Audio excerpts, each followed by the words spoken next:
Hi everyone, welcome back to my channel. आज हम लोग इस वीडियो में बात करेंगे मूविंग एवरेज के बारे में और इस वीडियो में पूरा बाकायदे समझेंगे कि मूविंग एवरेज का यूज़ कैसे करते हैं, मूविंग एवरेज किस तरह से हमारे लिए यूज़फुल हो सकता है और हम लोग इसके बारे में तमाम चीज़ें समझेंगे। बेसिकली मूविंग एवरेज निकल के कहाँ से आता है, कैसे है सारी चीज़ें, इन सारी चीज़ों के बारे में हम लोग इस वीडियो में डिटेल में समझेंगे। तो चलिए वीडियो शुरू करते हैं। सबसे पहले मूविंग एवरेज होता क्या है? सबसे पहले मूविंग एवरेज होता क्या है? एवरेज, जैसा कि हम लोगों को नाम से समझ में आ रहा है कि मूविंग एवरेज, तो कहीं न कहीं एक एवरेज निकालने की बात हो रही है, ठीक? तो मूविंग एवरेज हम लोग कई तरह के होते हैं, जैसे जैसे मूविंग एवरेज हम लोग 5 दिन का निकालिए, 5 डेज़ का हो गया, 9 डेज़ का हो गया, 11 डेज़ का हो गया, 21 डेज़ का हो गया, 50 डेज़ का हो गया, किसी भी दिन का आप निकाल सकते हैं, 100 डेज़ का हो गया, 200 डेज़ का ये हो गया। तो ये जो डेज़ दे रहे हैं, 5 days, 9 days, 21 days, 11 days, 50 days, 30 days, जो भी है आपका एवरेज, जिसका भी हमको एवरेज मूविंग एवरेज निकालना है। तो बेसिकली इसमें हम लोग करते क्या है कि 5 दिन का जो प्राइस है उसको हम लोग ऐड करते हैं और मान लीजिए अगर 5 दिन का मूविंग एवरेज निकालना है तो उसको 5 से डिवाइड कर देंगे, तो जो हमारा एक एवरेज निकल के आएगा, हम लोग उसी को एक एज़ अ हम लोग कह सकते हैं कि लक्ष्मण रेखा, उसको हम लोग एज़ अ लक्ष्मण रेखा मान करके उसको हम लोग समझेंगे। मान लीजिए अगर उस लक्ष्मण रेखा के ऊपर मार्केट चल रहा है तो हमारा वो अप ट्रेंड में है, और अगर उस लक्ष्मण रेखा के नीचे मार्केट चल रहा है तो वो डाउन ट्रेंड में है। अब चीज़ें ये है कि अगर हम किसी 2 मूविंग एवरेज को मिला दें, अगर मान लीजिए हम 5 और 9 वाले मूविंग एवरेज को मिला दें, या 5 या फिर 11 मूविंग एवरेज को मिला दें, या 5, 11, 5, 9, 11, 21 वाले मूविंग एवरेज को मिला दें, ये चारों मूविंग एवरेज मिला कर के अगर हम लोग देखें तो एक हमारा एक बढ़िया कॉम्बिनेशन निकल के आ सकता है, जो कि हमारे लिए ट्रेडिंग में बहुत ही यूज़फुल है। अभी मैं चार्ट्स पे आप लोगों को लेके चलूँगा और समझाऊँगा कि कैसे इन सारी चीज़ों का यूज़ अलग-अलग करेंगे और इसका कॉम्बिनेशन बना के कैसे यूज़ करेंगे, ठीक? तो 5 दिन, 9 दिन, 11 दिन, 21 दिन, 30 दिन, 50 दिन, 100 दिन, 200 दिन, जितने बड़े टाइम फ्रेम में हम लोग जाएँगे। जैसे 5 दिन का लिए तो ये शॉर्ट टर्म के लिए, जैसे जो लोग स्कैल्पिंग वगैरह करते हैं वो 5 दिन, 9 दिन का यूज़ करेंगे। जो लोग थोड़ा लॉन्ग टर्म या डे ट्रेडर होंगे वो 11 दिन, 21 दिन का यूज़ करेंगे। जो लोग स्विंग ट्रेडिंग करते हैं वो 500, 100 दिन का मूविंग एवरेज यूज़ करेंगे, और जो लोग लॉन्ग टर्म इन्वेस्टमेंट करते हैं वो लोग 200 दिन का मूविंग एवरेज यूज़ करेंगे। अब बेसिकली होता क्या है, मान लीजिए अगर मार्केट मार्केट ऐसे ऊपर की तरफ चढ़ रहा है, नीचे से आया ऐसे मूविंग एवरेज, और अगर ये मान लीजिए 200 दिन का मूविंग एवरेज है, ठीक? और अगर मार्केट इसके ऊपर ट्रेड कर रहा है तो ऐसा मानना होता है कि मार्केट जो है वो अप ट्रेंड में है, ठीक? और मान लीजिए अगर इस मूविंग एवरेज के अगर मार्केट नीचे ट्रेड कर रहा है तो इसको मानना होगा कि मार्केट डाउन ट्रेंड में है, ठीक? तो चलिए चार्ट्स के ऊपर हम लोग पूरी बाकायदे हम लोग इस चीज़ को समझते हैं। तो ये रहा हम लोगों का निफ्टी 50 का चार्ट, डेली टाइम फ्रेम, ठीक? इसमें हम लोग सबसे पहले क्या करेंगे, मूविंग एवरेज लगा लेते हैं, और ये मैंने अपना मूविंग एवरेज चालू कर दिया। तो एक इसमें मूविंग एवरेज 50 दिन का है, एक मूविंग एवरेज हमारा 100 दिन का है, ठीक?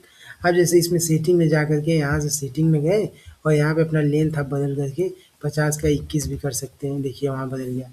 आप इसको 9 भी कर सकते हैं, जितना छोटा, जैसे 9, अभी 9 हो गया, 5 हो गया, तो 5 करेंगे तो उतना वो प्राइस के क्लोज जाएगा। देखिए जैसे अभी मैंने 5 कर दिया तो देखिए वो प्राइस का क्लोज आ गया मूविंग एवरेज।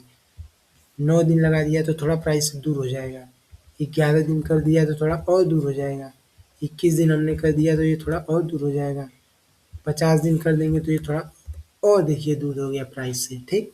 तो 50 दिन मतलब कि जो कैंडल जो 50 दिन में जैसे-जैसे मार्केट चला है, 50 कैंडल्स होंगी, जैसे आज की ये कैंडल्स हो गई, हमारी कैंडल हो गई 2 जनवरी 2026 की, तो 2 जनवरी 2026 से लेकर के 50 दिन पहले तक की जो भी कैंडल होंगी, उन सब का हम लोग एवरेज निकालते हैं और उसको एज ए इंडिकेटर बना दिया गया है जो कि हम लोगों को एक मूविंग एवरेज दिखाता है, बताता है। ठीक, तो अब इसका जैसे मान लीजिए 50 दिन के ऊपर मार्केट ट्रेड कर रहा है, तो इसका क्या मतलब है? इसका ये मतलब है कि मार्केट अप ट्रेंड में है। अभी 50 दिन के नीचे मार्केट रहता है तो इसका ये मतलब रहता है कि मार्केट डाउन ट्रेंड में। जैसे यहाँ पे देख लीजिए, कुछ टाइम के लिए 1 दिन, 2 दिन, 3 दिन के लिए मार्केट इसके नीचे ट्रेड कर रहा था, तो इसका मतलब ये था कि मार्केट डाउन ट्रेंड में है। अब देखिए, अब हम लोग कॉम्बिनेशन कैसे यूज़ कर सकते हैं? जैसे मैंने यहाँ पे 50 दिन और 100 दिन, दो 50 दिन और 100 दिन, दो मूविंग एवरेज लगा दिए। तो अब लोग इसमें क्या करते हैं कि क्रॉसओवर पे हम लोग अपना क्रॉसओवर पे हम लोग अपना बायस होते हैं कि मार्केट अप ट्रेंड में है या डाउन ट्रेंड में है, या कब हमको खरीदना चाहिए, कब हमको बेचना चाहिए। ठीक, तो जैसे हम लोग देख पा रहे होंगे कि मार्केट अपने ऑल टाइम हाई पे था। ठीक, तो यहाँ से तो हमको पता नहीं था कि हाँ भाई गिर जाएगा, या यहाँ से हम लोग जान भी नहीं पाते कि हाँ यहाँ पे क्या चलेगा, यहाँ से मार्केट गिरेगा कि मार्केट, जैसे यहाँ से हम लोग पता नहीं चलता कि मार्केट यहाँ से नीचे आएगा कि ऊपर जाएगा। तो इसके में हम लोग ऐसे स्थिति में हम लोग क्या कहते हैं कि हमने मूविंग एवरेज लगा दिया 50 दिन 100 दिन का, मार्केट आया इसके नीचे क्लोज किया। ठीक, और देखेंगे कि हम लोग यहाँ से मार्केट नीचे आया, फिर उसके बाद रिट्रेस किया है, मार्केट ने रिट्रेसमेंट लिया है, तब जाकर के ये कहीं यहाँ पे एक क्रॉसओवर बनाया है। ठीक, यहाँ पे 50 दिन वाला 100 दिन वाले मूविंग एवरेज को ऊपर से काट रहा है, मतलब हमारा कंफर्मेशन हो गया कि मार्केट अब डाउन ट्रेंड में चला गया है। अब हमको जो ट्रेड्स वगैरह लेने हैं वो हमको सेल साइड के लेने हैं। ठीक, पहली पहली चीज़।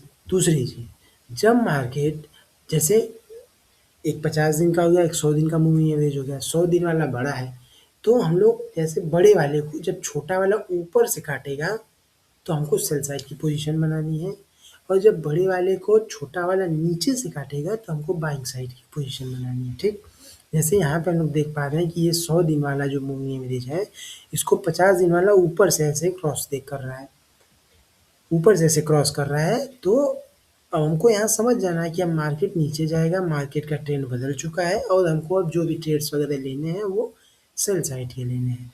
मार्केट आया अपना बाकायदे जो भी जहाँ तक भी गिरना था वहाँ तक गिरा उरा, फिर उसके बाद मार्केट क्या करता है कि इस 50 दिन वाले मूविंग एवरेज के ऊपर क्लोजिंग दे देता है। तो अब क्या हो गया, अब ये मूविंग एवरेज हमको बता रहा है कि धीरे धीरे मार्केट का मूड चेंज हो रहा है और मार्केट अपने रिवर्सल पे जा रहा है, या मार्केट अपने वापस उस पॉइंट तक जाएगा जहाँ उसको जाना चाहिए था।